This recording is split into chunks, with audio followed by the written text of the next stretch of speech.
Welcome to ETV. నేను మీ నిర్మల. మరి మరోసారి రాజ్ తరుణ్ లావణ్య ఇష్యూ తెర మీదకి వచ్చిందని చెప్పుకోవచ్చు. ఎందుకు అంటే కూడా మరి మొన్నటి వరకు తెలిసిన విషయమే. అందరికీ గత 1.5 సంవత్సరాలుగా రాజ్ తరుణ్ లావణ్య ఇష్యూ మాత్రం 3 నెలలకు ఒకసారి 4 నెలలకు ఒకసారి మరి సోషల్ మీడియాలో హల్చల్ అవుతూనే ఉంది. అదే రీతిలో మరి మనకు తెర మీదకి వస్తూనే ఉంది. ఏం జరుగుతోంది అసలు అనే నేపథ్యంలో కూడా ఎన్నోసార్లు ధర్నాలు చేసింది లావణ్య, అలాగే అక్కడ గొడవలు సృష్టించింది లావణ్య. ఎన్నోసార్లు జరిగింది. అసలు ఎక్కడ ఇది క్లైమాక్స్ అవుతుంది అనే దానికి ఎదురు చూశారు చాలామంది అని చెప్పుకోవచ్చు. అలాగే రాజ్ తరుణ్ ఫ్యాన్స్ కూడా, పేరెంట్స్తో పాటు ఫ్యాన్స్ కూడా ఎదురు చూశారు ఎక్కడ ఎండ్ కార్డ్ వస్తుంది అని. అంటే స్టార్టింగ్ నుంచి కూడా మనం చూసాము, వాళ్ళు లవ్ చేసుకున్నారని, పెళ్లి చేసుకున్నారని, 8 ఏళ్ళ లవ్ అని చెప్పేసి ఎన్నో వ్యాఖ్యలు బయటకు వచ్చాయి. ఒక పక్క రాజ్ తరుణ్ చెప్పడం, రాజ్ తరుణ్ ఎక్కువ సార్లు తెర మీదకి రాకపోయినా ఈ ఇష్యూ పైన 1-2 సార్లు తను మాట్లాడడం జరిగింది. తన వేలో కూడా మరి శేఖర్ పాషా ఎన్నోసార్లు లైవ్లలో కూర్చోవడం, ఇంటర్వ్యూలలో కూర్చోవడము జరిగింది. ఇవన్నీ కూడా మనం చూసాము. ఇది ఒక ఎత్తు అయితే, మరి లావణ్య ఎన్నోసార్లు నార్సింగ్ పోలీస్ స్టేషన్ మెట్లు ఎక్కడం జరిగింది. ఎందుకంటే నాకు రాజ్ తరుణ్ అన్యాయం చేశాడు. రాజ్ తరుణ్ లావణ్య ఇష్యూనే కాకుండా దీంట్లో కీలకమైన మలుపు తిరుగుతూ, అలాగే ఎంతోమంది ఇందులోకి ఎంటర్ అయిపోయి వాళ్ళవి కూడా ఇష్యూస్, దిలీప్, అలాగే ప్రీతి, ఇంకా పడాల లక్ష్మి, మస్తాన్ సాయి, వీళ్ళందరినీ అసలు ఎంతమందో ఇందులో ఎంటర్ అయిన వాళ్ళు ఈ ఇష్యూలా. ఎందుకంటే డ్రగ్స్ దాకా వెళ్ళింది కేసు, డ్రగ్స్లో ఇన్వాల్వ్ అయ్యారు, డ్రగ్స్ దందా చేశారు, ఇవన్నీ అయిపోయినాయి. ఆ తర్వాత కూడా రాజ్ తరుణ్ చెప్పింది ఒకటి ఏంటంటే, నిజమే కాదనట్లేదు మేము పెళ్లి చేసుకున్నది, కానీ లావణ్యను మారమని చెప్పాను, డ్రగ్స్ తీసుకోవద్దని చెప్పాను, మస్తాన్ సాయి వాళ్ళతో తిరగొద్దని చెప్పాను, వాళ్ళతో డీలింగ్స్ వద్దు అని చెప్పాను, అయినా మారలేదు. నన్ను కొట్టింది, నా తల పగిలేటట్టు కొట్టింది, నాకు బ్లడ్ కూడా కారడం జరిగింది, దానివల్ల మా అమ్మ నాన్నలు ఎంతో బాధపడ్డారు, అందుకే నాకు వద్దు అని నేను పక్కన పెట్టేశాను అని చెప్పేసి చెప్పడం కూడా జరిగింది.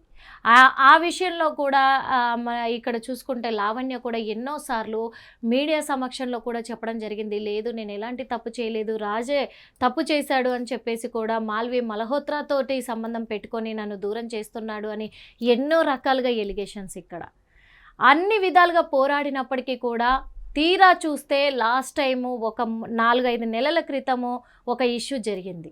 ఎందుకంటే ఇప్పుడు లావణ్య ప్రస్తుతం ఉన్న విల్లాలో రాజ్ తరుణ్ పేరెంట్స్ కూడా రావడం జరిగింది. రాజ్ తరుణ్ అమ్మా నాన్నలు అక్కడికి వచ్చేసి, మాది వృద్ధాప్యం, ఈ వృద్ధాప్యంలో మేము ఎక్కడ ఉండాలి, ఎన్ని రోజులని మేము రెంటిన్లలో ఉండాలి, నా కొడుకు సంపాదించిన ఇంట్లో కదా నేను ఉండాలి, ఇప్పుడైనా మమ్మల్ని ఉండనివ్వు అని చెప్పి అక్కడికి వెళ్ళిన ఆ విల్ల దగ్గరికి వెళ్ళినప్పుడు కూడా లావణ్య ఫాదర్ రామారావు గారు కూడా ఎంతో గొడవ చేయడం జరిగింది. ఇంట్లోకి రానివ్వను అని చెప్పేసి కూడా తాళం కూడా పెట్టుకోవడం జరిగింది.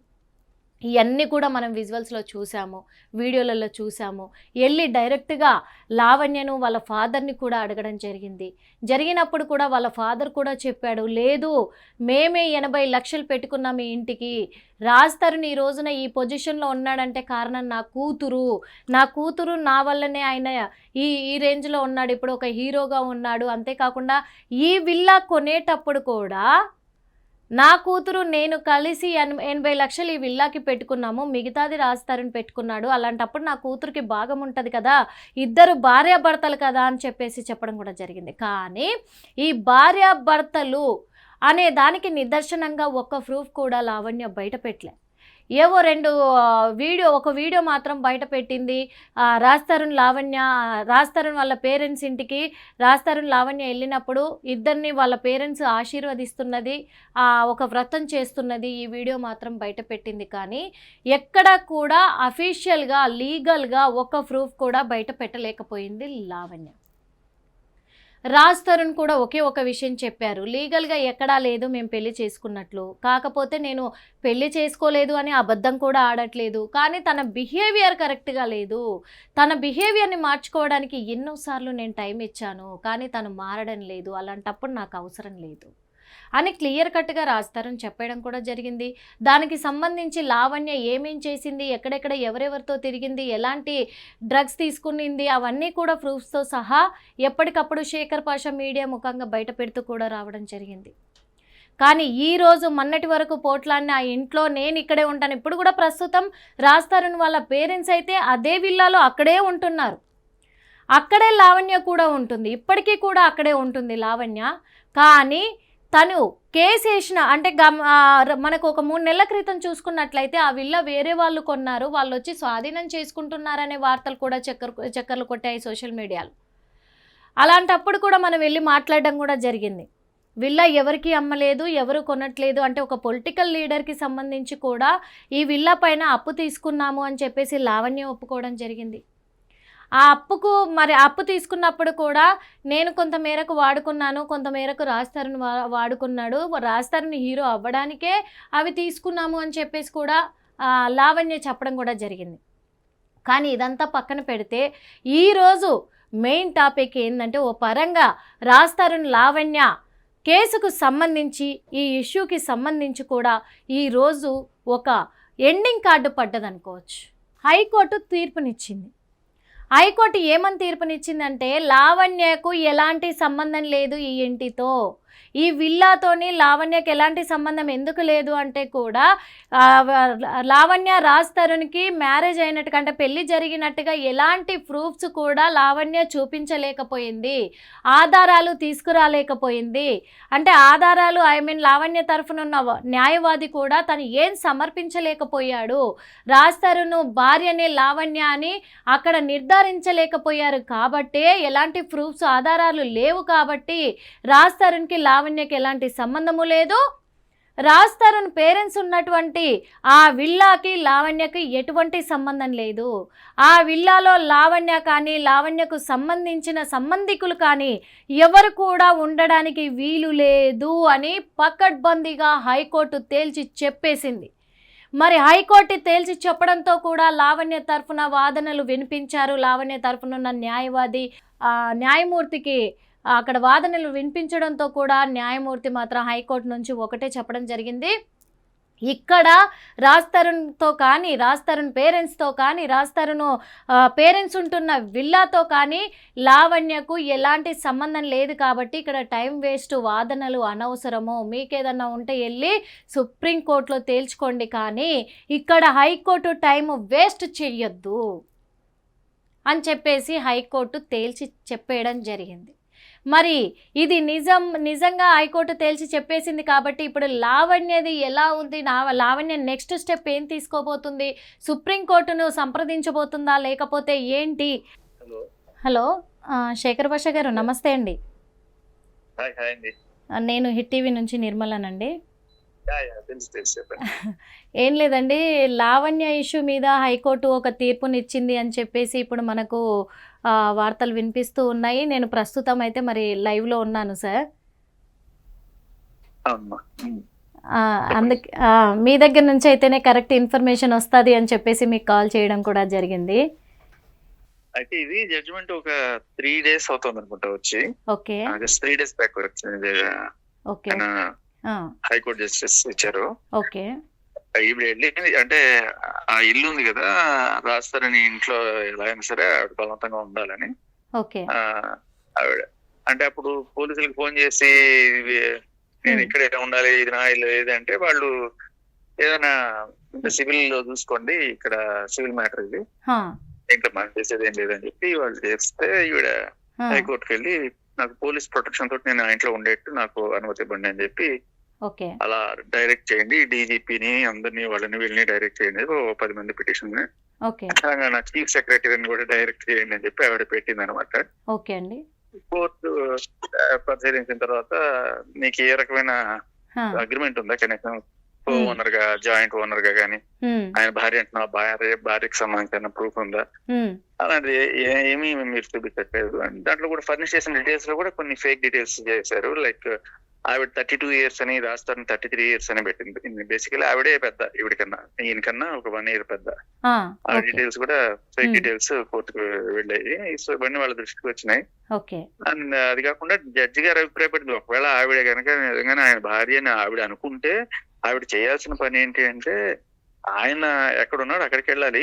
ఇప్పుడు ఆయన ఇల్లు అమ్మేసుకున్న తర్వాత ఆయనకి ఆయనకి సంబంధం లేదు, ఆయన ఎక్కడ ఉంటే అక్కడ పోవాలి తప్ప ask her to go with him and not stay in this house అని చెప్పి ఆయన కామెంట్ చేయడం జరిగింది. అయితే ఇక్కడ ప్రూఫ్స్ లేవు, అది ప్రాబ్లం. అది విల్లా అమ్మారు అని అంటున్నారు, అది వేరే వాళ్ళకి అమ్మారా ఎట్లా అండి? అది అమ్మేశారండి. అది సుశీల్ అగస్టిన్ అని ఆయన కొన్నారు. ఆ తర్వాత అదే రాజస్థాన్ వాళ్ళ నాన్నగారు వాళ్ళ అమ్మగారు వచ్చారు కదా, అప్పట్లో వచ్చినప్పుడు పెద్ద ఇష్యూ జరిగింది కదా. ఆ తర్వాత వాళ్ళు హ్యాండ్ ఓవర్ చేసేసారు ఆయనకి. వాళ్ళు హ్యాండ్ ఓవర్ చేసిన తర్వాత ఇంట్లో ఉండే వాళ్ళందరూ ఖాళీ చేయాలి. ఆయన గానీ రాజస్థాన్ వాళ్ళ అమ్మ నాన్న ఖాళీ చేశారు, అట్లాగే ఈవిడ కూడా ఖాళీ చేసేసారు. అంటే ఇప్పుడు రాజస్థాన్ వాళ్ళ అమ్మ నాన్న అక్కడ విల్లాలో లేరా సార్? లేరు, ఎవరు లేరు. అంటే అగ్రిమెంట్ ఎప్పుడో అయిపోయింది. లైక్ ఎల్ఈడి ఇవన్నీ కూడా ఇప్పుడు జనవరిలోనే అయిపోయింది. బట్ పొజిషన్ తీసుకోవడానికి కొంచెం టైం పట్టింది. పొజిషన్ మొన్న అప్పుడు ఇచ్చేసారు, రాజస్థాన్ వాళ్ళ నాన్న వచ్చి ఇచ్చేసారు. రాజస్థాన్ ఊళ్ళో లేడు కాబట్టి అనేది షూటింగ్ లో ఉన్నాను, వాళ్ళ నాన్నగారు వచ్చారు, వచ్చి పొజిషన్ ఇచ్చేసారు. ఇచ్చేసిన తర్వాత వాళ్ళు ఖాళీ చేపించేసుకున్నారు. చేపించుకున్న తర్వాత ఇవిడ కోర్టుకెళ్ళి లేదు ఆ ఇంట్లో నేను ఉంటాను చెప్పి. అంటే ఇన్ని రోజులు కూడా దాదాపు ఒక 1.5 year 2 years నుంచి కూడా ఈ కేసు అయితే ఒక నెలకు ఒక మలుపు తిరుగుతుంది అనుకోవచ్చు. ప్రతి చోట కూడా ఎన్నో మీడియా సమక్షంలో మీరు కూడా వాదించడం జరిగింది, ప్రూఫ్స్ తో సహా మీరు బయట పెట్టడం కూడా జరిగింది. అదే విధంగా అన్నిసార్లు కూడా లావణ్య కూడా దాన్ని తిప్పికొట్టే ప్రయత్నం అయితే చేసింది. యాక్చువల్గా మొన్న లాస్ట్ టైం కూడా లావణ్య రాజస్థాన్ పేరెంట్స్ అక్కడికి వచ్చినప్పుడు ఆ విల్లాలో ఉంటామన్నప్పుడు కూడా తను తాళం వేసుకొని ఇంట్లోకి కూడా రానివ్వకుండా గట్టిగా నాకే న్యాయం జరుగుతుంది, ఎందుకంటే నేను ఖచ్చితంగా నా దగ్గర అన్ని ప్రూఫ్స్ ఉన్నాయి, ఇల్లు కూడా నా పేరు మీద రాజస్థాన్ పేరు మీద ఉన్నట్టుగా ప్రూఫ్స్ కూడా ఉన్నాయి అన్నారే కానీ మీడియా ముఖంగా ఎప్పుడు చూపించలేదు. వాళ్ళు మీడియా ముఖంగా చూపించట్లేదు కానీ అంటే మన దృష్టికి వచ్చింది ఏంటంటే, ఖమ్మం రిజిస్ట్రార్ ఆఫీస్ దగ్గరికి వెళ్ళి అక్కడ నుంచి ఏవో సమ్ ఓల్డ్ డాక్యుమెంట్స్ ఏవో తీసుకొచ్చి అక్కడ ఏదో ఫేక్ రాజస్థాన్ సిగ్నేచర్ ఏవో పట్టుకొచ్చిన కొన్ని డాక్యుమెంట్స్ చేస్తే అది రాజస్థాన్ దృష్టి కూడా వచ్చింది. వస్తే ఆయన అది కూడా కేసు పెట్టినట్టున్నాడు, ఫోర్జరీస్ ఇవన్నీ కూడా చేస్తున్నారని చెప్పి. సో ఏదేమైనా ప్రాపర్ డాక్యుమెంట్ అయితే లేదు, ఆవిడకి ధైర్యం సరిపోవాలి ఆ డాక్యుమెంట్ ని బయట పెట్టడానికి, అందుకని ఏ రోజు బయట పెట్టలేదు. అంటే అంత ధైర్యంగా, అంటే అంత మూఢనమ్మకం అనుకోవచ్చా లేకపోతే దాన్ని ఒక పిచ్చి అనుకోవచ్చా, ధైర్యం అనుకోవచ్చో తెలియదు కానీ ఈ రోజు హైకోర్టు కూడా తేల్చి చెప్పేసింది లావణ్య కూడా అక్కడ ఉండడానికి అర్హత లేదు అని చెప్పేసి, ప్రూఫ్స్ కూడా లేవు కాబట్టి తేల్చి చెప్పేసింది. కానీ లావణ్య ఇన్ని రోజులు కూడా అంత పకడ్బందీగా అంత నమ్మకంతో పోరాడారు కదా, అది అంటే ఏ ప్లానింగ్ తో పోరాడారంటారు మీరు? అంటే ఇది నాట్ జస్ట్ రాజస్థానంలో, బట్ చాలా చోట్ల మన దేశంలో జరిగేది. ఎవడో అద్దెకి తీసుకుంటాడు ఇల్లు కొన్నాళ్ళకి, తర్వాత ఖాళీ చేయడు. అంటే అందరు కాదు, కొంతమంది ఇటువంటి పనులు చేస్తుంటారు. ఎంతో కొంత ఇస్తే గానీ, సెటిల్ చేస్తే గానీ వాడుకోడు. ఇది కొంతమంది లేడీస్ అయితే వీడిన ఇంకా దారుణంగా వీడు నన్ను వాడుతున్నాడు లేకపోతే ట్రై చేశారు, ఇటువంటి కేసులు కూడా పెట్టి వాళ్ళని బెదిరించి ఆ ఇంటర్ రాయిపించుకున్న వాళ్ళు ఉన్నారు, లేకపోతే ఎంతో కొన్ని లక్షలు తీసుకొని సెటిల్ చేసుకున్న వాళ్ళు ఉన్నారు. బట్ బేసికలీ పాయింట్ ఏంటంటే, అద్దెకు ఉన్నవాడు కావచ్చు, ఏదో రకంగా ఉన్నవాడు కావచ్చు, ఆ ఇంట్లో పొజిషన్ లో ఉన్నప్పుడు ఏదో రకంగా ఆ ఇంటిని పట్టుకొని ఎలాడితే ఊరిని వీడిని ఎట్టగొట్ల వదిలించుకోవడానికి ఎంతో కొంత డబ్బులు ఇచ్చి చేద్దాంరా అని చెప్పి సెటిల్మెంట్ కి వస్తారు. ఆ సెటిల్మెంట్ డబ్బుల కోసం చాలా మంది ఏదో రకంగా ఆ ఇంట్లో పట్టుకొని ఎలాడుతుంటారు. వీళ్ళు చేసే తర్వాత ఒకప్పుడు ఉన్న చట్టాలకి ఇప్పటికీ మారినాయి. ఒకప్పుడు ఏంటంటే అవి బేసిక్ కమ్యూనిటీస్ కట్ చేయకూడదు, ఇట్లా ఏవో ఉండేది అనమాట. ఇప్పుడు అట్లా లేదు, మారినాయి. ఇటువంటి దారుణాలు పెరుగుతున్నాయని చెప్పి శేఖర్ భాష గారు ఒక్క విషయం ఏదైతే ఉందో ఎవరికే కాదు, బట్ ఎవరైతే ఇట్లా ఇల్లు అద్దెకి తీసుకోనో లేకపోతే ఏదో రకంగా ఇంట్లో ఊరి తర్వాత ఇల్లంతా నాదని ఆక్రమించుకున్నా అనుకునే వాళ్ళందరికీ కూడా చంపపెట్టు. అదే అంటున్నాను, ఎందుకంటే లావణ్య ఎత్తుగడలు ఎప్పటికప్పుడు కూడా మీరు అబ్జర్వ్ చేసుకుంటూ ముందుగానే మీరు ప్రూఫ్స్ బయట పెడుతూ వచ్చారు. ఇప్పుడు హైకోర్టు మాత్రం మరి ఇలాంటి తీర్పుని ఇచ్చారు కదా, ఇలాంటి తీర్పుని ఇచ్చినప్పుడు నెక్స్ట్ మళ్ళీ సుప్రీం కోర్టుకి వెళ్ళే ఆలోచన ఏమైనా చేస్తుందంటారా లావణ్య? ఇప్పుడు ఇంకొకటి రాజ్ తరుణ్ కు సంబంధించి భార్యగా కూడా ఎలాంటి ప్రూఫ్స్ తను బయట పెట్టలేకపోయింది కాబట్టి ఇక్కడ ఏదైనా ప్లాన్ చేయొచ్చు అంటారా? ఏదన్నా హైకోర్టులో ఇప్పుడు ఏదన్నా తీర్పు ఇచ్చారనుకోండి, సపోజ్ వాళ్ళు ఎడిట్ చేస్తారు, ఇక్కడ నీకు మా తీర్పు కనుక నచ్చకపోతే నువ్వు సుప్రీంకోర్టుకి వెళ్ళొచ్చు అని చెప్పి వాళ్ళు చెప్తారు. కానీ ఇక్కడ తీర్పు ఇచ్చేటప్పుడు ఆయన జడ్జి గారు క్లియర్ కట్ గా నువ్వు సివిల్ కోర్టుకి వెళ్ళాలి అని చెప్పారు. ఒకవేళ నీకు ఏదైనా ప్రాబ్లం అనిపిస్తే ఇది సివిల్ కోర్టులో వెళ్ళాల్సింది తప్ప సుప్రీం కోర్టులో ఇంకోటి కూడా పోవాల్సింది కాదు. సివిల్ కోర్టులో ఎట్లాగో చెల్లదు, ఎందుకంటే ఏ రకమైన సాక్ష్యం లేదు కాబట్టి.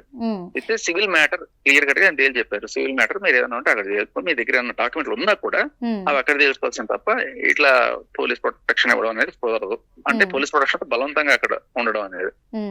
అయితే ఇక్కడ రాజ్ తరుణ్ లావణ్య పెళ్లికి సంబంధించి కానీ భార్య భర్తల బంధం అని చెప్పుకొని ఎన్ని రోజులు తను చెప్పడం వల్ల కానీ ఇప్పుడైతే ఒక ఎండ్ కార్డు పడ్డది అనుకోవచ్చా, ఇంకా కొనసాగుతుందా అనుకోవచ్చా? అంటే క్లైమాక్స్ అయితే అయిపోయింది, ఇంకా ఏమన్నా చేస్తే ఇగో సివిల్ కోర్టుకి వెళ్ళొచ్చు, లేకపోతే ఇంకా ఎక్కడికైనా వెళ్ళచ్చు. కానీ ఎక్కడికి వెళ్ళినా జరిగేది ఇదే, ఇంతకు మించి పెద్ద ఏమి ఉండదు. ఎందుకంటే ఇప్పుడు ఇన్నాళ్ళు ఎవరో కొంతమంది పోలీస్ ఆఫీసర్స్ తెలిసి వాళ్ళతో ఉన్న ఎఫ్ఐఆర్ల కారణంగా ఏదో ఒక పలుకుబడి వాడుకొని ఆవిడ ఏదో చేసుకుంటూ వచ్చింది నార్త్ లిమిట్స్ లో. అక్కడ కూడా యాక్చువల్ గా చాలా సార్లు గొడవ జరిగినప్పుడు కూడా పోలీసులు వచ్చినప్పుడు కూడా ఆవిడ పేరు మీద ఇల్లు లేకపోయినా, ఆవిడ రాజధాని భార్య ఏ రకమైన ఇది లేకపోయినా ఆవిడ చేయగానే పోలీసులు రావడం, అక్కడికి వచ్చిన వాళ్ళని అదేదో ఆవిడ ఇల్లు లాగే వాళ్ళందరినీ కూడా వెళ్ళిపోండి అని చెప్పడం, ఇటువంటివన్నీ కొన్ని జరిగినాయి. అప్పుడు మేము వాదించాం, సార్ ఆవిడ ఇల్లు అంటుంది కదా, ఆవిడ ఇల్లు అన్నప్పుడు చూపించమనండి, ఏదైనా డాక్యుమెంట్ ఉన్నా, లేకపోతే రాజధాని భార్య అంటే రాజధాని ఏదైనా చూపించండి, ఏం లేదన్నప్పుడు మీరు ఎట్లా చేస్తారు అని అడిగినప్పుడు కూడా సరే అక్కడ మనం పోలీసుల ఎక్కువ వాదించలేం కాబట్టి వాళ్ళు ఏదో చెప్పారు. అదంటే కాదండి ఏమన్నా మీరు కోర్టులోకి వెళ్ళి తెచ్చుకోండి, కోర్టులోకి వెళ్ళి తెచ్చుకోవాల్సిన మేం కాదండి ఆవిడే కదా ఏమన్నా ఉంటే అని చెప్పి అప్పుడు చెప్పినప్పుడు వాళ్ళు అలాగా కుదరండి అని చెప్పేసి, అంటే ఎప్పుడైనా ఫైనల్ గా జడ్జి గారు శంకర్లో నుంచి వస్తే కానీ తీర్థం కాదన్నట్టుగా ఫైనల్లీ నేను చెప్పడము, మీడియా చెప్పడము, లేకపోతే పోలీసులు చెప్పడము కాదు, ఏకంగా హైకోర్టు జడ్జి క్లియర్ గా చెప్పేశాడు ఆయన. ఇది ఈ హైకోర్టు నుంచి తీర్పు వచ్చిన తర్వాత లావణ్య కానీ లావణ్య ఫాదర్ కానీ ఓ పరంగా ఇప్పుడు వాళ్ళు రోడ్డు మీదకి రావడానికి కారణము శేఖర్ పాషానే అని చెప్పేసి కూడా వాళ్ళు వ్యాఖ్యలు మళ్ళీ వినిపిస్తున్నారు. దీనికి మీరేం చెప్తారు? నాకు తెలియదు వాళ్ళు ఏం మాట్లాడారు, నేను అంత టైం కూడా లేదు నాకు పట్టించుకునే. మనం చూసాము అప్పటి నుంచి ఇప్పటిదాకా కూడా మిమ్మల్ని ఎన్నోసార్లు వాళ్ళు మీ పేరే ప్రసంగించడం కూడా చూసాం కదా. ఇప్పుడు కూడా ఫస్ట్ కారణం శేఖర్ పాషాని, ఇప్పటికైనా వదిలే ప్రసక్తే లేదు అని చెప్పేసి కూడా వాళ్ళు మాట్లాడడం కూడా జరుగుతుంది. అందుకు మరి దీని మీద ఏంటంటే అమ్మా, ఇప్పుడు నేను దొంగతనం చేసుకోవచ్చు కానీ ఆ దొంగతనం బయట పెడితే నేను మీ అంతా చూస్తా ఉన్నట్టుగా ఉంటది. ఇప్పుడు ఆవిడ నేను బయట పెట్టిన ఏంటి చెప్పండి, ఆవిడ ఎఫ్ఐఆర్ ఫస్ట్ గుంటూరులో మస్తాన్ సాయి మీద పెట్టిన ఎఫ్ఐఆర్ పట్టుకొచ్చాం. ఆ తర్వాత అది కాదు ఇది కాదని బుకాయించలేదు. ఎఫ్ఐఆర్ బయట రావడం నేను ఆవిడ మీద చేసిన కుట్ర, ఆవిడ చేసుకున్నదే నేను తీసుకొచ్చి బయట పెట్టాను. తర్వాత అది అంటే తర్వాత ఫైనల్ గా 164 స్టేట్మెంట్ జడ్జి గారి ముందు ప్రమాణం చేసి చెప్పింది, మస్తాన్ సాయికి తను సంపూర్ణంగా మస్తాన్ సాయిని పెళ్లి చేసుకోవడానికి అంగీకరించాను అని చెప్పి చెప్పుకుంటూ వచ్చింది. అవంతా కూడా అప్పుడు చూపించిన తర్వాత అది ఎట్లా బయటపడతావు, ఇది ఎట్లా బయట పెట్టడం అనేది తప్పైపోతుంది బేసికలీ. అంటే ఇవన్నీ పబ్లిక్ డాక్యుమెంట్స్, ఎఫ్ఐఆర్ కావచ్చు లేకపోతే 164 జడ్జి ముందు ఇచ్చింది ఏదైనా సరే పబ్లిక్ డాక్యుమెంట్స్. సో ఇవి జనాల కంటికి కనబడినంత కాలం ఆవిడ ఏం చెప్తే మీడియాలో అంటే ఏమీ లేకుండా నోటి మాట కదా బేసికల్లీ, లేడీ కాబట్టి చెప్పిందంతా నమ్మేద్దాం అనే టైప్ లో చాలా మంది పాపం మీడియా సోదరులు కూడా అయ్యో పాపం అని చెప్పి ఫస్ట్ లో ఆవిడకి ఇచ్చారు. అదే ఎందుకంటే ఇప్పుడు పొలిటికల్ లీడర్స్ ఇట్లా రెడ్ బుక్ అని పెట్టుకున్నట్టు లావణ్య కూడా ఏదైనా ఆరెంజ్ బుక్ తయారు చేసుకుని అందులో ఫస్ట్ లిస్ట్ లో మిమ్మల్ని మరి ఏమంటారు టార్గెట్ రాసి పెట్టుకున్నారేమో, నెక్స్ట్ టార్గెట్ మీరే అనుకోవచ్చా అని. అందుకు ఏమైనా పెట్టుకున్నాను, బట్ ఒకవేళ అంటే మొన్న పెట్టిన పిటిషన్ లో మరి పెట్టుంటే నా పేరు కూడా ఉండాలి కదా, ఆవిడకి రాజస్థాన్ ఇంకా ఎవరో కొంతమంది పేర్లు పెట్టారు. అది ఓకే ఓకే అండి, నా ప్రస్తావన లేదు. నా ప్రస్తావన ఉంటే ఖచ్చితంగా మళ్ళీ నేను మీడియా ముందుకు వస్తాను, ఏం చెప్పాలో చెప్తాను కాబట్టి మళ్ళీ ఎదుర్కోవడానికి సిద్ధంగా పిన్ టు పిన్ డీటెయిల్స్ అన్ని తీయాల్సి వస్తుంది. అవన్నీ కూడా థ్యాంక్ యూ సో మచ్ అండి, థ్యాంక్ యూ సో మచ్. మరి చూసాం కదా, ఎందుకంటే ఇప్పుడు శేఖర్ పాషాను కూడా మనం లైన్లోకి తీసుకోవడం కూడా జరిగింది. ఎందుకంటే ఇన్ని రోజులుగా కూడా మేము అన్ని ప్రూఫ్స్ బయట పెడుతూ వచ్చాము. తను మాత్రము ఆ వీటిని ఫేక్ డాక్యుమెంట్స్ లాగా నిరూపించడానికి కూడా ఎన్నో ప్రయత్నాలు కూడా చేసింది, కానీ అవన్నీ ఏవి ఫలించలేదు. ఇంకొకటి, ఆ ఇంటి డాక్యుమెంట్స్ కానీ అలాగే రాజ్తరుణ్తో పెళ్ళైనట్టుగా కూడా ఫేక్ డాక్యుమెంట్స్ కూడా క్రియేట్ చేసింది, కానీ మీడియా ముందు పెట్టడానికి ఎన్నోసార్లు భయపడింది. అందుకే ఈరోజు న్యాయస్థానం, హైకోర్టు న్యాయస్థానమే తీర్పునిచ్చింది న్యాయంగా కూడా. కానీ ఇక మీదట కూడా ఒకవేళ నా దాకా విషయం వచ్చి కూడా నా వరకు వచ్చింది అంటే మళ్ళీ నేను A to Z pin to pin బయట పెట్టాల్సి ఉంటుంది. లావణ్య చేసిన అక్రమాలన్నీ కూడా అవన్నీ పిన్ టు పిన్ బయట పెట్టేసి నేను మళ్ళీ తన మీద యాక్షన్ తీసుకోవాల్సి వస్తుంది. అందుకు నేను రెడీగా ఉన్నాను. నా వరకు వచ్చింది అంటే కూడా ఇప్పటి వరకు నేను పోరాటం చేసి బయట పెట్టాను ప్రూఫ్స్తో సహా. అందుకు ఇప్పుడు మళ్ళీ తను ఇప్పటికి కూడా మారకపోతే మళ్ళీ అదే టార్గెట్ అవుతుంది, ఇంకా ఎక్కువ ఎదుర్కోవాల్సి వస్తుంది తను అని చెప్పేసి కూడా శేఖర్ పాషా చెప్పడం జరిగింది. లైవ్గా మీరు కూడా వినడం జరిగింది. అందుకే మరి ఏం జరగబోతుంది, నెక్స్ట్ ఏం స్టెప్ తీసుకోబోతుంది, మళ్ళీ సుప్రీంకోర్టుకి వెళ్ళి ఏమన్నా అక్కడ కూడా తను కేసు ఫైల్ చేయబోతుందా, లేకపోతే సుప్రీంకోర్టు ద్వారా తనకు న్యాయం జరగబోతుందా లావణ్యకు అనేది కూడా మనం ఎదురు చూద్దాము.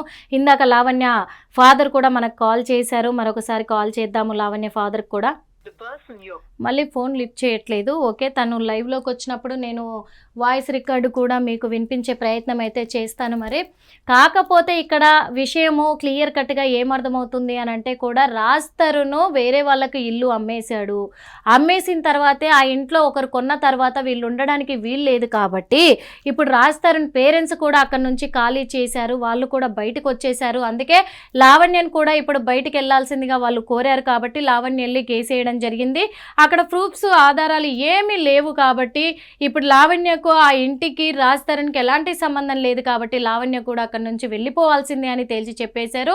ఇంకా లావణ్య రాజ్తరుణ్ విషయానికి వస్తే రాజ్తరుణ్ భార్యగా కానీ ఆ ఇంటికి కోడలుగా కానీ ఆ ఇంటి విషయంలో డాక్యుమెంట్స్ కానీ తన పేరు మీద ఉన్నట్టుగా ఎలాంటి ఆధారాలు లావణ్య చూపించలేకపోయింది కాబట్టి రాజ్తరుణ్తో కూడా ఎలాంటి సంబంధం లేదు అని కోర్టు ద్వారా మేము చెప్పగలం. కానీ ఇది చాలా సెన్సిటివ్ మ్యాటర్ కాబట్టి, సివిల్ మ్యాటర్ కాబట్టి రాజ్తరుణ్ దగ్గరికి వెళ్ళి రాజ్తరుణ్ భార్యనా కాదా అని తేల్చుకునే హక్కు అక్కడ ఉంది తనకి. రాజ్తరుణ్తోనే ఇది తేల్చుకోవాలి లేదా సుప్రీంకోర్టులో తేల్చుకోవాలి. అందుకు ఇక్కడ టైం వేస్ట్ చేయకుండా మేము ఇవ్వాల్సిన తీర్పు మేము ఇచ్చేసాము. ఇక్కడ ఎలాంటి ఇంటి విల్లాతో మాత్రం ఎలాంటి సంబంధం లేదు, ఇంకా రాజ్తరుణ్ భార్యనా కాదా అని రాజ్తరుణ్తో తేల్చుకోవాలి అని చెప్పేసి కూడా హైకోర్టు అయితే చెప్పడం జరిగింది, తీర్పుని ఇవ్వడం జరిగింది. మొత్తానికైతే రాజ్తరుణ్ లావణ్య విషయానికి వస్తే వాళ్ళ పెళ్లి సంబంధం కానీ వాళ్ళ వైవాహిక సంబంధానికి సంబంధించి కానీ ఇక క్లైమాక్స్ కార్డు పడ్డట్టే అని అందరికీ అర్థమవుతుంది. ఇది క్లైమాక్స్లో ఉంది, ఎండింగ్ అతి త్వరలో రాబోతుంది అని కూడా తెలుస్తుంది. నెక్స్ట్ ఏం స్టెప్ తీసుకోబోతుంది లావణ్య అనే దానిపైన ఆసక్తికరంగా ఎదురు చూస్తున్నారు చాలామంది. సోషల్ మీడియాలో కామెంట్లు పెట్టి చక్కర్లు కొట్టడానికి అని చెప్పుకోవచ్చు. హిట్ టీవీ యాప్, ఇందులో short news, live news, entertainment shows, movies, digital magazines తో పాటు మీ జిల్లా వార్తలను కూడా ఫ్రీగా చూడొచ్చు. ఇంకెందుకు ఆలస్యం, వెంటనే హిట్ టీవీ యాప్ ని డౌన్లోడ్ చేసుకుని ఫ్రీగా ఎంటర్టైన్మెంట్ పొందండి. Hit TV app. Hit TV app. Please download hit TV app. Hit TV app ని ఫ్రీగా డౌన్లోడ్ చేసుకుని ఎంజాయ్ చేయండి. మీకు నచ్చిన ఎంటర్టైన్మెంట్ కోసం హిట్ టీవీ యాప్ ని ఫ్రీగా డౌన్లోడ్ చేసుకుని ఎంజాయ్ చేయండి. హిట్ టీవీ యాప్ ని డౌన్లోడ్ చేసుకుని ఆస్వాదించండి, ఆశీర్వదించండి. ఇంతమంది సెలబ్రిటీలు హిట్ టీవీ యాప్ ని డౌన్లోడ్ చేసుకోండి అని చెప్తున్నారంటే ఎంత మంచి యాప్ ఆలోచించండి. అమెరికా అమెరికా అమెరికా అమెరికాలో చదవాలనుకునే వాళ్ళకి విశ్వసనీయమైన పేరు మన శౌర్య కన్సల్టెన్సీ. UK లో 1 year masters. UK లో 1 year masters. 2 years work permit up to 5 years visa. Contact Saurya Consultancy. Contact 89851 89851.